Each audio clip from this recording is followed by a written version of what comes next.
I'm back!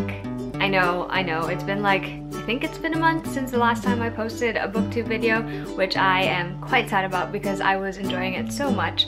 But I have a really good reason for not posting videos, and that was because for 2 weeks I was with my family in Europe and it was so much fun. I mentioned it on my blog, so I'll probably just link to the post where I mentioned it. We went to Paris, Lucerne, Milan with a day trip to Venice, and then Rome and Barcelona, and it was crazy. I'm gonna probably post a video, we'll see. I still have to edit all of the footage from the trip, but it was really fun. And when I got back, I kind of had to take a week off to like try to get back in the swing of things, and before I knew it, half of May had flown by and I still had not filmed the video. So this is me sharing with you my very late April wrap-up. The thing about this wrap-up is I'm only going to be talking about the books I read this month, because I read the books I read in April. I read 14 books total. Yes, I managed to somehow still read 14 books even though I was gone for a week. And I read a ton of comics and graphic novels and manga. So if you guys want to see the reviews for the comics, graphic novels, and mangas, I actually posted a few reviews for the first in series and like standalone ones on my blog, which I will link to down below. But if you would like to see me talk about them, I would be more than happy to do so. Just let me know in the comments. So without further ado, I am going to share about the books that I read in April. The very first book that I read in the month of April was Even If the Sky Falls by Mia Garcia. And this is basically about a girl named Julia who is in New Orleans with her Habitat for Humanity type church group, and they're building houses and stuff like that. But she kind of wants to escape, and so she gets swept up into the magic of Midsummer Mardi Gras, which apparently is a thing, and I didn't know it was a thing, so now that I know it's a thing, I'm just really excited. And I gave this book a 4.25 stars. I really loved how the author depicted New Orleans. It really made me want to go and visit. It's magical. It's got this really cute like Insta like attraction sort of thing, and I really thought it was magical. It would make a great film. That's one other thing. I really think it would make a great film. So yeah, if you haven't read this one yet, you should definitely check it out. If you are a contemporary reader, you should definitely check it out. And if you like books set in New Orleans, also check it out, because I think the author did a spectacular job with that. The next book that I read in April was The Archive, followed shortly by The Unbound, both by Victoria Schwab. And I've been meaning to read those books for years now. I just finally decided to take the plunge, decided to go ahead and read it, and I really am glad that I did. I actually like the second book a little bit more than the first one. I gave the first one a 4.25 stars, I gave the second one a 4.5 stars. But they were both really good. I really think that the reason why I enjoyed those books so much is because I thought that the world that Victoria Schwab created was both very simple, but at the same time, it was so creative. I could easily latch onto the concept, I could easily figure things out, but at the same time I felt like I was also constantly learning new ways those things could be overturned. That was really great. It's basically your typical fantasy adventure because something is happening and Mac is left to figure things out. In the second book, what I liked more about it is that aside from the world getting bigger, it's also because Mac is still suffering from the consequences of the first book, and I really like when authors take the time to let their characters, you know, feel the after effects of whatever they've been through, so I really like that a lot. So I really enjoyed that duology. I heard there's a third book coming out, and I am looking forward to reading that one as well. So the next book that I read in April, I am very excited about, and it is The Crown's Game by Evelyn Skye.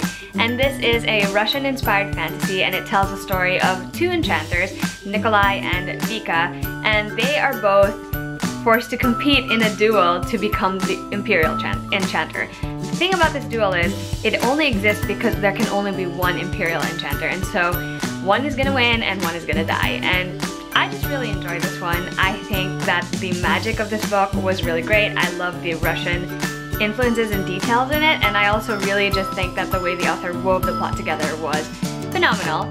I am still kind of not over how it ended, and I really want to know how she's gonna continue on. This is a duology, by the way.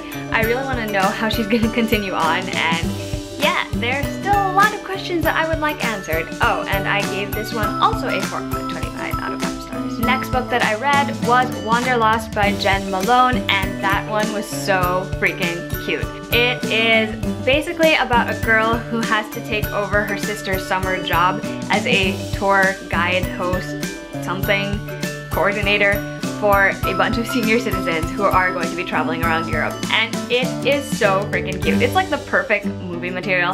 And yes, you kind of had to suspend your disbelief about certain things. And no, I can't tell you how accurate the author's depictions of the places that they go to in the book are, but it is so freaking cute. Like, I was completely swept up in the story. I thought the romance was really cute. I loved the senior citizens and how they were portrayed. And I really just think it's the perfect, like, fun, summery, spring, contemporary read.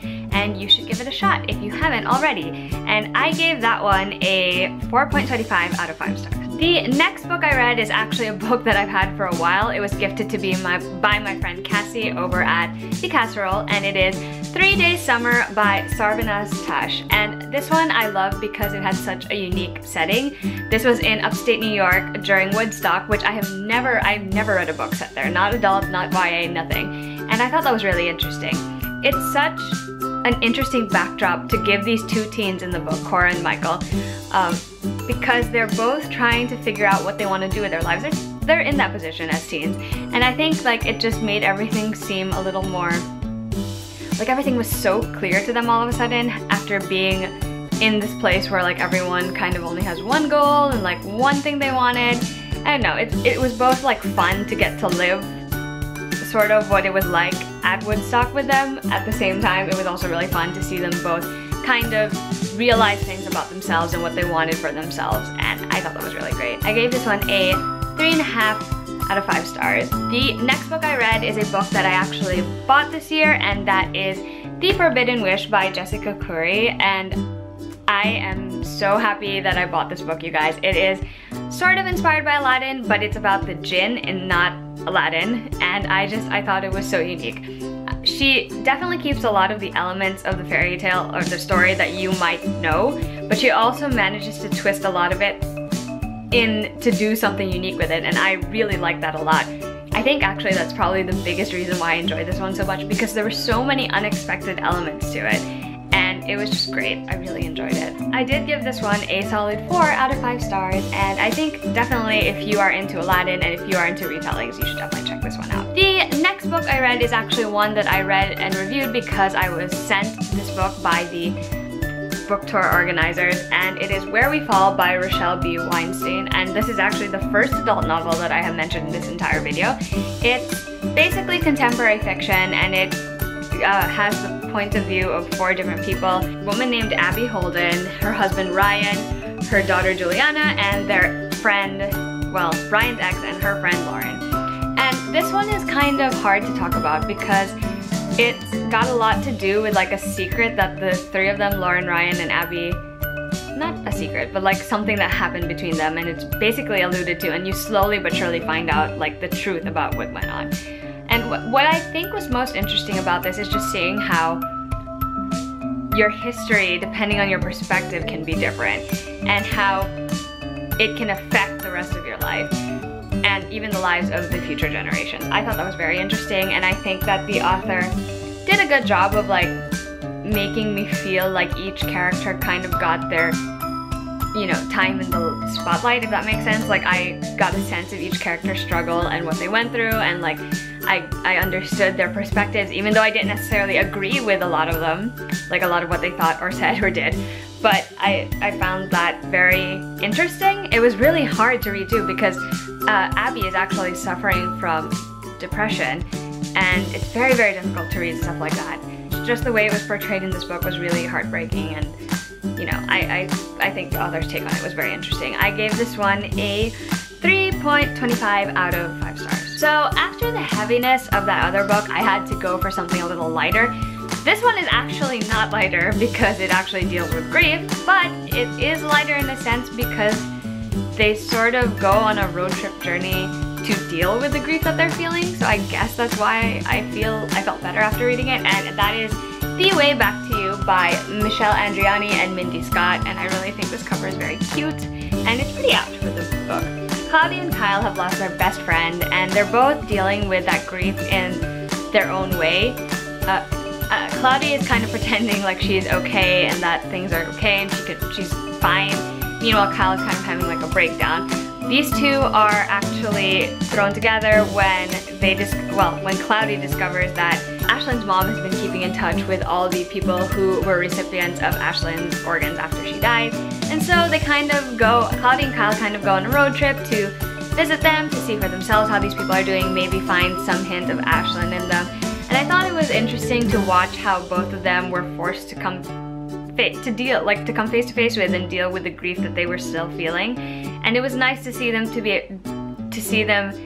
go through these things and realize things about themselves and about their grief and about how they could move on with their lives or should move on with their lives.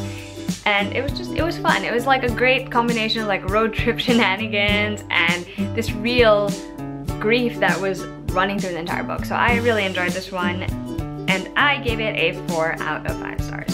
The next book I read is by a historical fiction author who I actually really have enjoyed her previous work, and that is Traitor Angels by Anne Blankman. She's also the author of the Prisoner of Night and Fog duology, which is Prisoner of Night and Fog and Conspiracy of Blood and Smoke. And Traitor Angels was a really interesting read because I don't think I've read anything recently set in this particular era. And it's basically about the daughter of John Milton, Elizabeth Milton, and she has been trained and raised by her dad to know certain things and to be able to defend herself. And this whole book is basically her and a friend of her father's trying to uncover the secret that her father was keeping hidden all this time. And see, they're trying to find out the secret before the king's men find it out. And actually Elizabeth wants to find it out so that she can use it to bargain for her father's life when he is taken away by the king. So it's this interesting mix of like scavenger hunt and history, and I really enjoyed it while I was reading it. I thought it was very fun to like get to go along and to see all these clues and to try to piece it together. So that was really great. I am just a little bit sad that I didn't connect quite as well to Elizabeth as I did to the protagonist in her other series. I don't know, I just couldn't really feel close to her, or really, like, I understood her motivations for things, but at the same time kind of like, we're not me, I don't know, I couldn't feel a connection. So I did enjoy this one, but I wouldn't necessarily say that I liked it more than the first duology. I give this one a 3.5 out of 5 stars. The next book that I read was actually an audiobook. I was trying to pull out the physical book so you guys could see it, but it's stuck in that box set behind me. And I read the third Harry Potter book, Harry Potter and the Prisoner of Azkaban, obviously by J.K. Rowling. And I really enjoyed that reread. Anyway, Andy has to deal with the unexpected. She kind of has to make new summer plans, and she really does end up enjoying this new freedom that she wasn't expecting for the summer. And I do feel like this one is a tad long, but otherwise I really enjoyed it. I thought the guy in this one was really cute and the romance was really cute, and I really also liked the other relationships in the book. I love how Morgan portrayed the friendships, especially how sometimes they can grow and shift and change, and sometimes it's inevitable that you guys are going to have your growing pains, and that happens here. And I also like how complicated she made the relationship between Andy and her dad.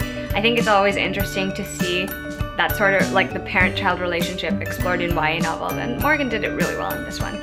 So I gave this book a 4.25 out of 5 stars. And the very last book that I read in April was Summer Days and Summer Nights, which was edited by Stephanie Perkins and features a whole bunch of YA authors, and I really enjoyed it. I'll link to my review on the blog down below. It was a very, very, very cute summery read, and the theme that ties all 12 stories together is summer. And there's some magical realism, there's contemporary, there's total fantasy novel type stories, and honestly, it was just so much fun to read.